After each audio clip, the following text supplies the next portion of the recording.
والصلاة والسلام على رسول الله صلى الله عليه وسلم. أما بعد. அன்பிற்குரிய எல்லாரையும் அனுபவத்தினால் இந்த திருமண நிகழ்ச்சியில் நாம் எல்லாம் பங்கேற்றிருக்கிறோம். இது ஊர் உலகத்தில் நடக்கக்கூடிய திருமணங்களை போன்ற ஒரு சாதாரணமாக கல்யாணம் என்று சொல்லப்படுகிற அந்த நிகழ்ச்சி அல்ல. இது ஒரு நன்மைக்குரிய நிகழ்ச்சியில் நாம் பங்கேற்றிருக்கிறோம். நன்மையான நிகழ்ச்சி என்று சொல்வதற்கு காரணம், அல்லாஹ் ரசூல் சொல்லி தந்த அந்த அடிப்படையில் செய்யக்கூடிய செயல்கள் அனைத்தும் அது நன்மையானது. அவர்கள் சொன்னதற்கு மாற்றமாக நடைபெறக்கூடிய அனைத்து செயல்களும் அது தீமையானது. இந்த திருமணம் அல்லாஹ் ரசூல் சொல்லி தந்த அந்த அடிப்படையில் நடத்தப்படுவதால் ஒரு நன்மையான விஷயத்தில் நாம் பங்கேற்றிருக்கிறோம். அப்ப இந்த நிகழ்வில் நாம் இருக்கிற வரை நமக்கு அல்லாஹ்வின் புறத்திலிருந்து அருளும் நன்மையும் வழங்கப்படுகிறது என்பதை நாம் கவனத்தில் கொண்டோம். இந்த இஸ்லாம் தொடர்பான சில விஷயங்களை நாம் கவனத்தில் வைத்துக் கொள்ள வேண்டும். இஸ்லாமிய திருமணம் என்றாலே நான் முதலில் சொன்னது போல மணமகளின் பொறுப்பாளர் மணமகன் ஆகியோருக்கிடையே செய்து கொள்ளப்படுகிற ஒரு ஒப்பந்தம் தான் இஸ்லாமிய திருமணம். இதில் அல்லாஹ்வின் தூதர் சொல்லி தந்த அந்த அடிப்படையிலான எல்லா அம்சங்களும் அமையப்பட்டிருக்க வேண்டும். முதலாவது, இஸ்லாமிய திருமணத்தில் எவ்வளவு எளிமையாக நடத்த முடியுமோ அந்த அளவிற்கு எளிமையாக நடத்த வேண்டும். இது ஒரு முக்கியமான ஒரு வழிகாட்டு. நபி ஸல்லல்லாஹு அலைஹி வஸல்லம் சொல்லித் தருகிறார்கள், ஆலமுல் நிக்காஹி பரக்கா ஐஸருஹு மக்ரூஹ். எந்த திருமணம் மிக குறைந்த செலவில் நடத்தப்படுகிறதோ அல்லாஹ்வினுடைய ஏராளமான பரக்கத்துகள் வருவதற்கு அது காரணமாக இருக்கிறது. அப்ப நம்முடைய மணமக்கள் மகளோ மகனோ அவர்களது குடும்ப வாழ்வில் நிம்மதியையும் மன அமைதியையும், அந்த இரண்டு குடும்பத்தாரும் நிம்மதியையும் மன அமைதியையும் மன நிறைவையும் பெற வேண்டுமானால் அதற்கு அல்லாஹ்வின் அருள் கண்டிப்பாக வேண்டும். அந்த அல்லாஹ்வின் அருள் என்று சொல்லப்படுகிற பரக்கத்து என்பது எந்த திருமணத்தில் கிடைக்கிறது? எது மிக மிக குறைவான செலவில் நடத்தப்படுகிறதோ அந்த திருமணத்தில் செலவு குறைய குறைய பரக்கத்து அதிகரித்துக் கொண்டே இருக்கும். செலவு கூட கூட பரக்கத்து குறைந்து கொண்டே இருக்கும். மிக அதிகமாக செலவு செய்ய ஆகவே பரக்கத்து இல்லாமல் போய்விடும். பரக்கத்து இல்லாத திருமணம் செய்ய வேண்டுமா, ஏராளமான பரக்கத்துகள் உள்ள திருமணம் செய்ய வேண்டுமா என்றால் கண்டிப்பாக பரக்கத்துள்ள திருமணம் தான் நமக்கு வேண்டும். மணமக்களை நாம் எப்படி வாழ்த்துகிறோம்? வாழ்த்து என்பது கூட இல்லை, பிரார்த்தனை, துவா. எப்படி நாம் துவா செய்கிறோம்? அல்லாஹ் உங்களுக்கு 16 கொடுத்து பெருவாள் வாழ்க, 16 கொடுத்து பெருவாள் வாழ்க என்று துவா செய்வது மார்க்கத்தில் இல்லை. அல்லது பிளக்ஸ்ல மாப்பிள்ளை பொண்ணு போட்டோவை போட்டு நாங்கள் வாழ்த்துகிறோம், வாழ்த்த வயதில்லை, வணங்குகிறோம் என்று தத்துவம் பேசுவது அல்ல. அல்லது வீட்டில் ஒரு ஃப்ரேம் பண்ணி வைத்து தேதியை போட்டு பல்லாண்டு வாழ்க என்று வைத்து விட்டால் அது வாழ்க்கை அல்ல.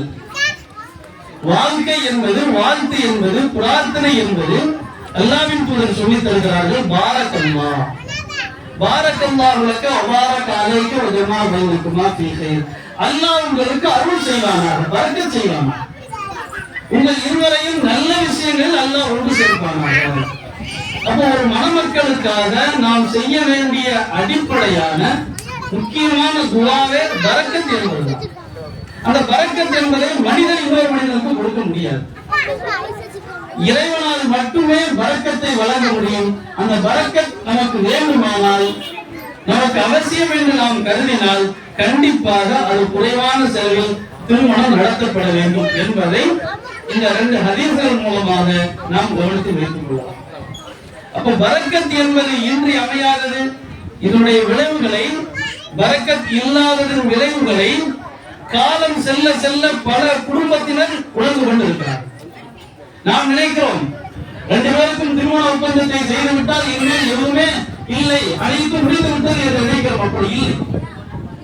மனிதர்களை, ஆணோ பெண்ணோ, அவர்களை ஒரு உறுதிப்பாட்டின் அடிப்படையில் குடும்பத்தார் இணைத்து வைக்கிறார்கள்.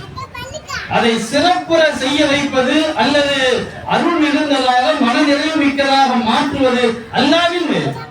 அந்த அல்லாஹ்வின் அருள் கிடைக்க வேண்டுமானால் அல்லாஹ் சொன்ன அடிப்படையில் நடைபெற வேண்டும். அல்லாஹ்வின் தூதர் சொல்லி தந்த அந்த அடிப்படையில் அனைத்து காரியங்களும் நடைபெற வேண்டும். இன்றைக்கு பல குடும்பங்களிலே பார்க்கிறோம். பிள்ளை பிறந்ததற்கு பிறகு அந்த பிள்ளைக்கு பெயர் வைப்பது, அந்த பிள்ளைக்கு சுன்னத் ஹத்னா செய்வது, அந்த பிள்ளையை பள்ளிக்கூடத்தில் சேர்ப்பதில், அந்த பிள்ளையை காலேஜில் சேர்ப்பதில், அந்த பிள்ளையை வேலைக்கு அனுப்புவதில், அந்த பிள்ளைக்கு திருமணம் செய்வதில் பல்வேறு வகையான கருத்து முரண்பாடுகள் பல குடும்பங்களில் அது தொடர்ந்து கொண்டே வந்து மிகப்பெரிய மன குழப்பத்தில் கொண்டு போய் நிற்கக்கூடிய சூழலை பரவலாக நாம் பார்க்கிறோம். திருமணம் செய்யும் போது பிரிக்க முடியாத இணையாக இருக்கிறார்கள். ஆனால் காலம் செல்ல செல்ல அவர்களையும் அறியாமல் இவரை விட்டால் எனக்கு வாழ்க்கை இல்லை என்று இருந்த மனைவியும், இவரை விட்டால் எனக்கு வேறு வாழ்க்கை யாருமே இல்லை என்று இருந்த அந்த கணவரும் ஒரு காலத்தில், ஒரு கட்டத்தில் மன ரீதியான ஒரு மிகப்பெரிய பிறல் உள்ளவர்களான ஒரு சூழலை பல குடும்பங்களிலே கேள்விப்படுகிறோம், பார்த்துக் கொண்டிருக்கிறோம்.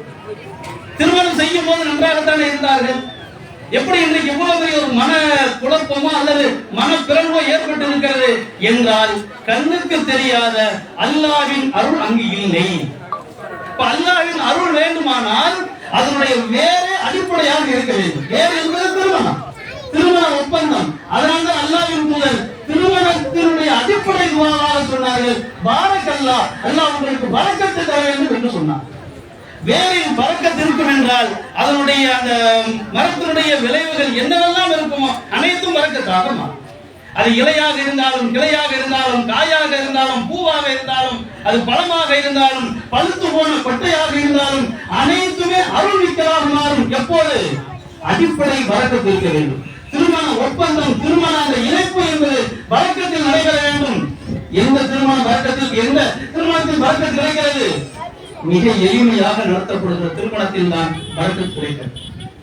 இன்னைக்கு நம்ம பார்க்கிறோம், நாட்டுல பெரிய பெரிய ஆளுகள்லாம், பெரிய பெரிய செலிபிரிட்டிமா, பெரிய பெரிய செல்வந்தர்கள்மா, ஆனா திருமணம் பிரமாண்டமா நடக்கும். ஒரு 8 வருஷம், 5 வருஷம், 4 வருஷத்துல பார்த்தா இவங்க ஒரு திசை வைப்பாரு, அந்த மாதிரி ஒரு திசை வைக்கிறீங்க.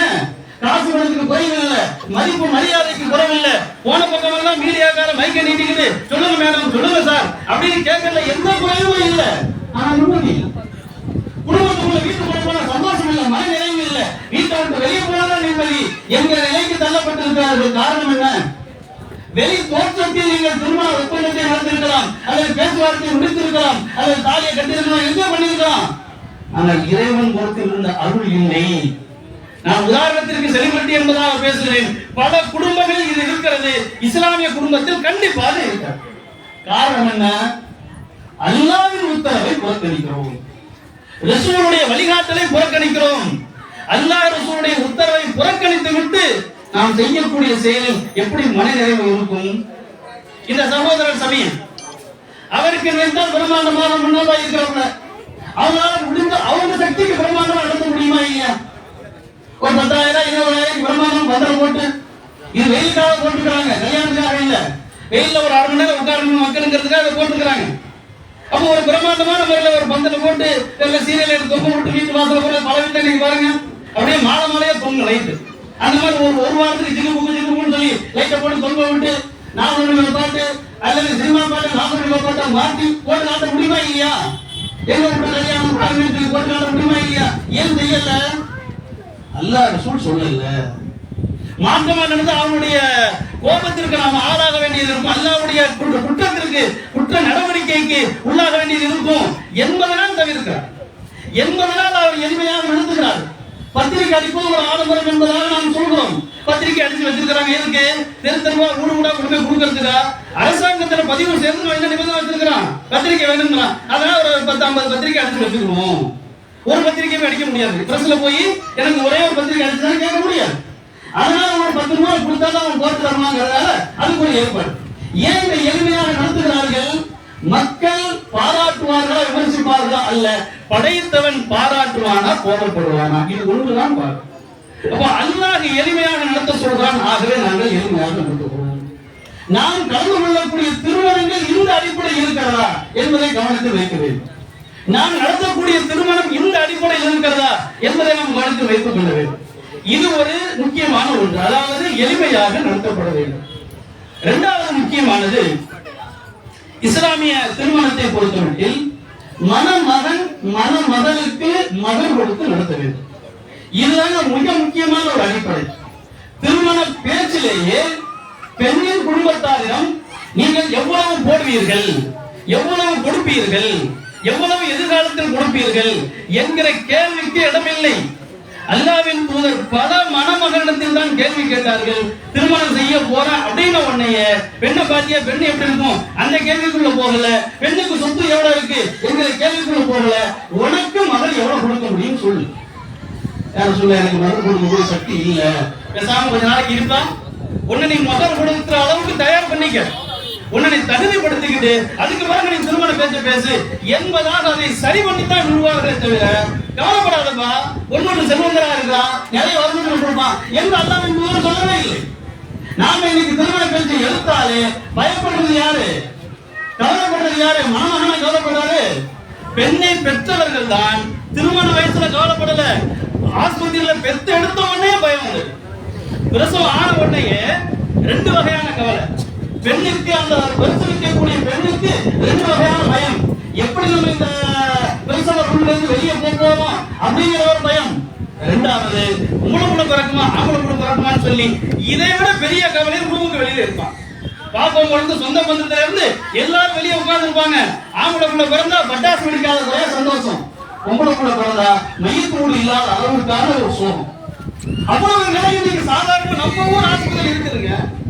சில வீடுகள்ல பெண்களுக்கு புள்ள பிறந்ததுன்னு போய் பார்க்க போனோம்னா ரொம்ப அமைதியா இருக்கும். என்னன்னு அப்பவே நம்ம புரிஞ்சுக்கலாம், ஏதோ சோகமான ஒரு நிகழ்வு நடந்திருக்குன்னு புரிஞ்சுக்கலாம்.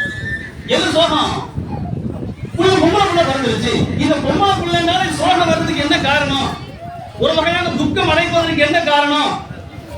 கேட்காமல் கொடுக்கப்படக்கூடிய அல்லது வாங்கப்படக்கூடிய வரதட்சணை தான் அடிப்படையான ஒரு காரணம். இந்த புள்ள 18 வயசா 20 வயசாகி தங்கத்தை போட்டு வீட்டை கொடுத்து அதை கொடுத்து வரதட்சணை கொடுத்து நாலு மூலம் செலவு, இதை பெக்கிறது வெக்காம இருந்திருக்கான் என்கிற ஒரு நிலையை தள்ளியது எது? வரதட்சணை தானே. இஸ்லாத்துல இதுக்கு ஏதாவது ஒரு அனுமதி இருக்கிறதா? இதுக்கு ஏதாவது ஒரு சான்று இருக்கிறதா? ரசூலுல்லாஹ்வுடைய வாழ்க்கையில அல்லாஹ்வுடைய அந்த வழிகாட்டல்ல ஒரு சிறு குறிப்பை நாம் பார்க்க முடியுமா? இல்லவே இல்லை. குர்ஆனில் ஹதீஸில் எப்படி தேடி பார்த்தாலும் பெண்ணின் குடும்பத்தால் கொடுப்பதற்கு ஒன்றுமே இல்லை, எந்த ஒரு ஆதாரமும் இல்லை. ஆனால் ஆண் தான் கொடுக்க வேண்டும் என்பதற்கு தான் ஏராளமான ஆதாரங்கள் இருக்கிறது. அதுதான் மனிதநேய அடிப்படை. மனசாட்சி அதாங்க சொல்லும். ஒரு ஆண் பெண்ணுக்கு கொடுக்க வேண்டுமா, பெண் ஆணுக்கு கொடுக்க வேண்டுமா? இயல்பாக நினைத்து பார்த்தால் ஒரு பெண் தான் ஆணுக்காக எல்லா தியாகங்களையும் செய்கிறார். தன்னை, தனது அழகை, தனது ஆரோக்கியத்தை அனைத்தையும் இழப்பது பெண் தான். ஆணுக்கு பெரிய இழப்பு என்ன இருக்குது? அவர் வீட்டை விட்டு வெளியே எங்கேயும் போறதில்லை, அவர் தொழில் அவர் வீடு அதிலே இருக்கிறார். ஒரு பெண் அப்படி இல்லை. தெருவா இருந்தாலும் வீடாக இருந்தாலும் அவர் வீட்டில் அவர் இருப்பதில்லை. திருமணம் முடித்து விட்டால் கணவர் வீட்டுக்கு குடிபெயர்ந்து கொள்கிறார். திருமணம் முடித்து விட்டால் புதிய உறவுகள், புதிய பழக்க வழக்கங்கள் அனைத்தையும் அவர் இழக்கிறார். அவருடைய உடல், அவருடைய மனசாட்சி அனைத்தையும் இழந்து கணவருக்காக ஒட்டுமொத்த வாழ்க்கையை அமைத்துக் கொள்கிறார். ஒரு கட்டத்தில் கணவருக்கு பிடிச்ச ஆட, கணவருக்கு பிடிச்ச உடை என்கிற அளவிற்கெல்லாம் மாறி ஒரு காலத்தில் தாய் தந்தை வேண்டுமா, கணவர் வேண்டுமா என்றால் எனக்கு கணவன் தான் வேண்டும் என்கிற அளவிற்கு மாறி விடுகிறார். இவ்வளவு பெரிய தியாகத்தை செய்கிறவர் ஆனா பெண்ணா என்றால் பெண் தான். அது அல்லாமல் நம்முடைய வாரிசை அவர் கொண்டு வந்து நமக்கான தலைமுறை அவர் வெளிப்படுத்துகிறார். இப்படி அத்தனை தியாகங்களையும் செய்யக்கூடிய ஒரு பெண்ணுக்கு கொடுப்பது சரியா அல்லது கேட்பது சரியா என்றால் நமது மனசாட்சியே சொல்லும் கேட்கறது முறையே இல்லைன்னு சொல்லி. ஆனாலும் சாதாரணமா பார்க்கிறோம் நம்ம சமுதாயத்துல எவ்வளவு போடுவீங்க, மூத்த மருமகளுக்கு எவ்வளவு போட்டிருக்காங்க, நீங்க உங்க பிள்ளைக்கு பார்த்து போடுங்க. மூத்த மருமகளுக்கு 100 ஓன் போட்டிருக்காங்க, பைக் கொடுத்திருக்காங்க, வீடு கொடுத்திருக்காங்க, கார் கொடுத்திருக்காங்க, வாஷிங் மிஷின் எல்லாத்தையும் கொடுத்திருக்காங்க, நீங்க உங்க மகளுக்கு பார்த்து போடுங்க. நாங்க ஒண்ணும் கேட்க மாட்டோம், எல்லாத்தையும் லிஸ்ட் போட்டு நாங்க ஒண்ணும் கேட்க மாட்டோம்னா அதுக்கு என்ன பொருள்? இந்த லிஸ்ட கூட பார்த்துக்கங்க, ஒண்ணு கூட குறையக்கூடாதுன்னு அதுக்கு பொருள்.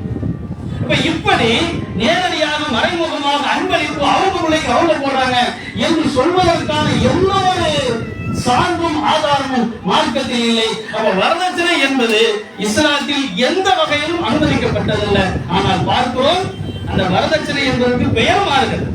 அன்பளிப்பு அவங்க பிள்ளைக்கு அவங்க கொடுக்கிறாங்க என்பதாக பெயர் மட்டும்தான் மாறிக்கொண்டிருக்கிறது தவிர அது அறவே மார்க்கத்தில் இல்லை என்பதை நாம் கவனத்தில் வைத்துக் கொள்ள வேண்டும். இப்ப முதலாவதாக எளிமையாக நடத்தப்பட வேண்டும்.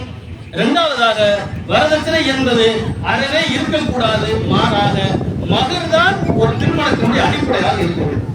இந்த மணமகன் இவர்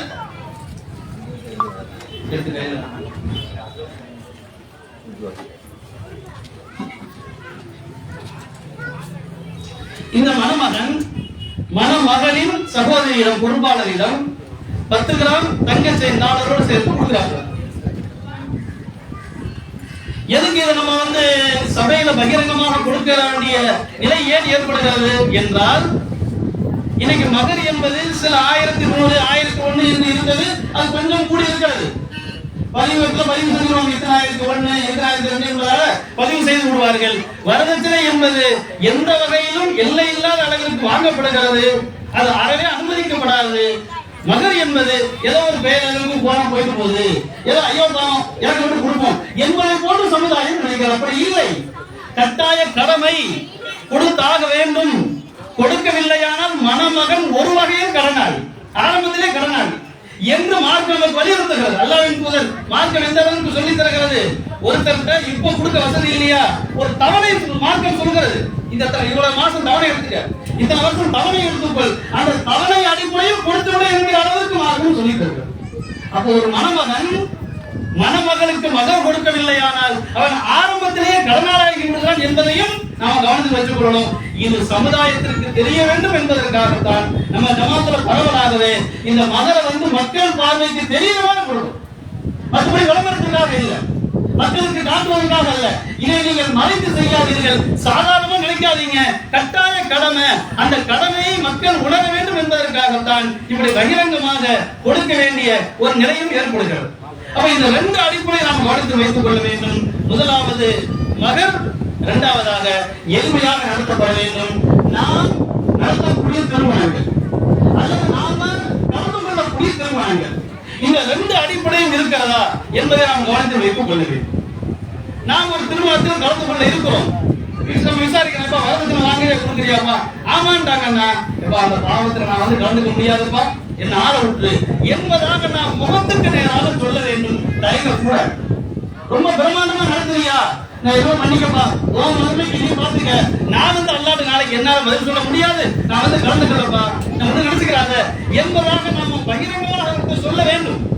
ஏன் இதை சொல்றோம் அப்படின்னா, நாளை மறுமையில் ஒவ்வொரு மனிதனும் அல்லாஹ்விடத்தில் அடிமையாக தனியாகத்தான் போய் இருக்க வேண்டும். எனது கணக்கிற்கு, எனது வாழ்க்கைக்கு நான் அல்லாஹ்விடத்தில் பதில் சொல்ல வேண்டும். ஒவ்வொரு மனிதனும் அவருக்கான பதிலை சொல்ல வேண்டும். நம்ம குடும்பத்திற்கு போய் நம்ம பதில் சொல்ல முடியாது. நமது பொறுப்பை ஒழுங்காக செய்யவில்லை ஆனால் அதற்கு நாம் பொறுப்பேற்க இருக்கிறோம். கண்டிப்பாக ஒரு குடும்ப தலைவன் பொறுப்பாளி. நம்மளை யாராவது காப்பாற்றுவாங்களா? மனைவியோ பிள்ளையோ கணவனோ யாராவது ஊரோ ஒருவா சொந்த பண்ண யாராவது அல்லாட்ட நம்மளை காப்பாற்ற முன் வருவாங்களா என்றால் வரமாட்டார்கள். அப்ப அந்த மறுமையில் நாம் தப்பித்துக் கொள்ள வேண்டுமானால், அல்லாஹ்விடத்தில் கண்ணியத்தை நாம் பெற வேண்டுமானால், இந்த உலகத்தில் நாம் செய்யக்கூடிய ஒவ்வொரு செயலையும் அல்லாஹ் ரசூல் சொல்லி தந்த அந்த அடிப்படையில் நாம் அமைத்துக் கொள்ள வேண்டும். அப்ப இந்த திருமணங்கள் இஸ்லாமிய அந்த வழிகாட்டல் புறக்கணிக்கப்படக்கூடிய திருமணங்கள் எதுவாக சூழல் இருந்தாலும் அதை நாம் தெளிவாக சொல்லிவிட வேண்டும். இப்ப நான் கலந்துக்கல எல்லாருக்காக பொறுத்துக்க நினைச்சுக்காத என்பதாக சொல்லிவிட வேண்டும். அப்ப நாம் கலந்து கொள்ளக்கூடிய ஒவ்வொருவரும் இப்படிப்பட்ட ஒரு நிலைப்பாட்டை, தெளிவான ஒரு நிலைப்பாட்டை எடுக்கும் போது கண்டிப்பாக வரதட்சணை என்பது காலப்போக்கில் அது இல்லாமல் போகும், அது மறைந்து விடும். ஆடம்பரம் பிரம்மாண்டம் என்பது திருமணத்தில் அது காலப்போக்கில் இல்லாமல் போகும். ஏன் இன்னும் நீடிச்சுக்கிட்டே இருக்குது? 100 பேரை கொண்டா 110 பேருமே கலந்துக்கிறாங்க. 1000 பேரை கொண்டா அவ்வளவு பேருமே கலந்துக்கிறாங்க. 1000 பேர்ல ஒரு 500 பேர் எப்ப நீ அல்லாஹ் ரசூலுக்கு மாற்றமா நடத்துறப்பா, நாங்க வரலப்பா என்று சொன்னால் நடத்தக்கூடியவர்கள் சிந்திப்பார்கள். ஆக நம்ம கொஞ்சம் கவனமா இருக்கணும். மக்கள் இதை விரும்பல என்பதாக கவனமாக இருப்பார்கள். அதை நாம் நினைவுபடுத்திக் கொள்ளக்கூடிய ஒன்று என்னவென்று சொன்னால், நாம் கலந்து கொள்ளக்கூடிய திருமணங்கள் இன்ஷா அல்லாஹ் நமது குடும்பத்தில் நாம் எடுக்கக்கூடிய திருமணங்கள் எதுவாக இருந்தாலும் தயவு செய்து ஊரு, உலகம், சொந்தம், பந்தம், மனிதர்கள் என்பதை பார்க்க கூடாது. படைத்தவன் என்ன சொல்லி தந்திருக்கிறான் அதை மட்டும்தான் பார்க்க வேண்டும். படைத்தவன் சொன்ன அடிப்படையில் அனைத்தையும் செய்ய வேண்டும். படைத்தவனின் ரசூல் சொன்ன அடிப்படையில் நம்முடைய நடவடிக்கைகள் அமைத்துக் கொள்ள வேண்டும். இதற்கு மாற்றமாக நாம் செய்யக்கூடிய எந்த செயலும் அது அல்லாஹ்விற்கு குற்ற செயலாக மாறிவிடும். ஆகவே இதை கவனத்தில் வைத்து நம்முடைய திருமணங்களை, ஒட்டுமொத்த வாழ்க்கையினுடைய நிகழ்வுகளை அமைத்துக் கொள்ள அல்லாஹ் அருள் செய்வாரா என்று கூறி எனது இந்த உரையை முடித்துக் கொள்கிறேன். அந்த துவாவை நினைவுபடுத்தி இந்த உரையை முடித்துக் கொள்கிறேன். மணமக்களுக்கு துவா செய்யக்கூடிய ஒன்று, பெண்கள் மணமகளை சந்தித்து அதற்காக நீங்கள் துவா செய்ய வேண்டும். பாரக்கல்லாஹு லக்க வ பாரக அலைக வ ஜமஅ பைனகுமா செய்யும். பெரிதாக தெரிந்தால் பாரக்கல்லாஹ் என்கிற வார்த்தை சொன்னால் போதுமானது. ஆண்கள் மணமகளை சந்தித்து அவர்களிடத்திலே பாரக்கல்லாஹு லக்க வ பாரக அலைக வ ஜமஅ பைனகுமா செய்யும் அல்லது பாரக்கல்லாஹ் என்கிற ஒரு வார்த்தை சொன்னால் போதுமானது. அவர்களை சந்தித்து அவர்களுக்காக துவா செய்ய வேண்டும். அல்லாஹ் ரப்பல் ஆலமீன் அவனது பொருத்தத்திற்காக வாழக்கூடிய மக்களாக நம்மை ஆக்கி அருள்வானாக. வாஹிரு தவானா அல்ஹம்துலில்லாஹ். மனமளவு சார்பாக நியூஸ் ஏற்பாடு செய்யப்பட்டிருக்கிறது. அனைவரும் அதை குறித்து செல்லுமாறு கேட்டுக்கொள்கிறோம். போகும்போது சுப்ஹானல்லாஹி வ பிஹம்திஹி என்கிற சபை கலையும் போது ஓதுவதை துவாவை ஓதிவிட்டு செல்லுமாறு கேட்டுக்கொள்கிறோம்.